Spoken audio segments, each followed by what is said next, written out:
அதிகமான செஞ்சுரிஸ் அடிச்சிருக்காங்க.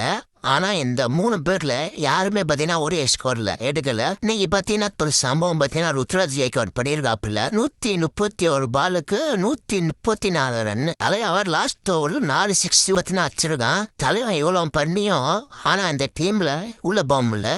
அது ஏன் சத்தியமா போயிடல. நான் இவரை மட்டும் சொல்றேன்னு நினைக்காதீங்க. இன்னொருத்தர் படிகளா இருக்காரு, அவரும் நல்லா தான் இருக்காரு. அவரையும் கண்டு கூட மாட்டுறாங்க.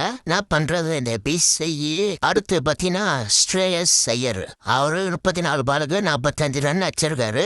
எப்பா சர்ப்ரைஸ் கானே, உன் பேட்டிங் டே பை தரமா போயினேப்பா. 20 பாலுக்கு 62 ரன், 5 6 7 4 பிளேயிங் லெவல கன்ஃபார்ம் ஆட வைக்கலாம். ஆனா அந்த அளவுக்கு பார்த்தீங்கன்னா வெறியா இருக்காம போலுக்குது.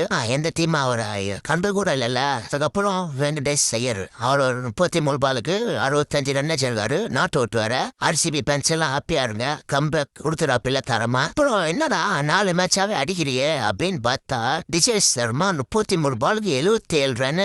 தலைவன் பத்தினா என்னடா 4 மேட்ச் அந்த அடிக்கலாம், இந்த மேட்ச் நான் அடிப்பண்டா சொல்லி அடிச்சு கிளிஸ்டாப்ல. அப்புறம் தளபதி ஜடேஜா 39 பாலுக்கு 52 நாட் அவுட்.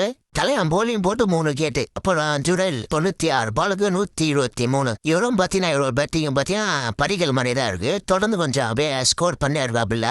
வாழ்த்துக்கள் சொல்லிட்டு போண்டினா அவர் என்ன பண்றது, அடிச்சாலும் எடுக்க மாட்டாங்களே. பாண்டியா 31 பாலுக்கு 75 ரன்னு. தாய்வான போன மேட்ச் ஆச்சா, இந்த மேட்ச் ஆச்சா. அதுக்கு அடுத்து தமிழ்நாட்டு வீரரான என் ஜெகதீசன் பாத்தீங்கன்னா இன்னைக்கு ஒரு சம்பவம் பண்ணிருக்காரு. 126 பாலுக்கு 139 ரன் அடிச்சிருக்காப்புல. அப்புறம் கமாண்ட்ல ஒருத்தர் கேட்டிருந்தாரு, எம்ஐ பிளேஸ் இதெல்லாம் T20 ஸ்கோர்ல இருக்காங்களான்னு கூட சொன்னாப்புல.